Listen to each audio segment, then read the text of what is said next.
Hello, so I thought I'd do a short little video about siblings. You probably realise I have two new puppies here. They are the result of a mating of my border collie with another dog. I also have their grandmother, and I groomed their mother's mother and mother's grandmother.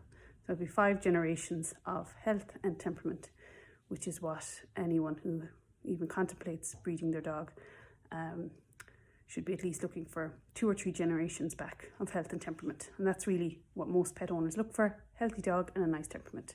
They're my priorities. Anyhow, so because she only had 2 puppies and I have twin girls, I reluctantly agreed to keep 2 of them. Well, maybe not reluctantly.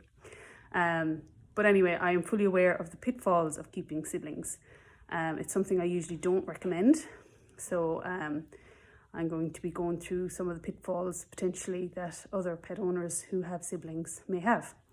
So tomorrow is kind of D-Day. They'll be 8 weeks tomorrow. So traditionally if they were going to their new homes, they'd be going to their new homes around now.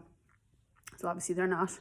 But I'm going to be making some significant changes in their day-to-day routines. So it's really important from now on that they learn to form a really strong bond with both me and my 2 kids over their bond with each other. So from tonight on, they will be sleeping in 2 separate sleeping areas. So they will have access to a toileting area and a sleeping area, but in separate parts of the house. They are already getting used to these areas, and today actually for the first time they had their dinner in separate areas in 2 different crates. So they're going to have 2 different crates to be confined in for short-term confinement if they need it, for feeding and if I'm nipping out for an hour or 2.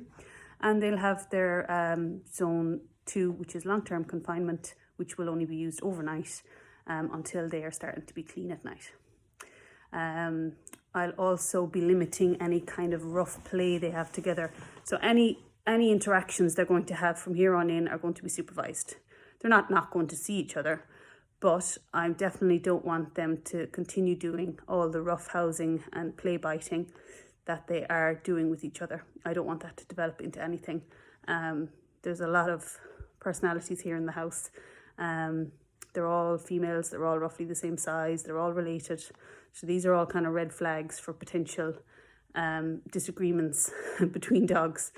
So I want to limit that early on by not allowing too much rough housing to go on, and to allow them to have an outlet for all that behaviour with toys. I'm lucky the 2 pups love to play tuggy, and when they do interact with Cassie, their aunt, who loves them, she tends to engage them in games of tuggy as well, which I'm quite happy with. So I don't mind them playing with Cassie a little bit once it's supervised and once it's orientated around toys. Because then I can go in and get the toy and be part of the game, or bring the toy out on a walk. So ultimately the excitement is coming from the toy and from the opportunity to tug, which is something I can get involved with. If they were rolling around, biting each other, chewing each other, playing, chasing, all that kind of thing, that's not something I can get involved in.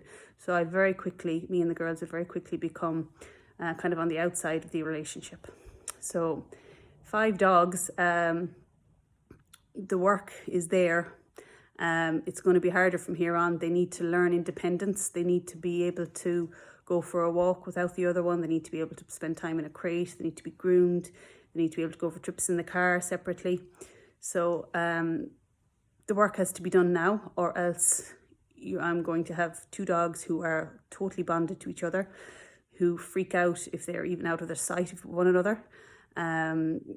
That really cannot be left anywhere without the other one, that they get into such a state of anxiety and stress that they literally will try and escape to get back to that other dog. And that's what happens if you don't put these interventions in early. You have siblings that are so bonded to each other that they literally cannot survive without each other.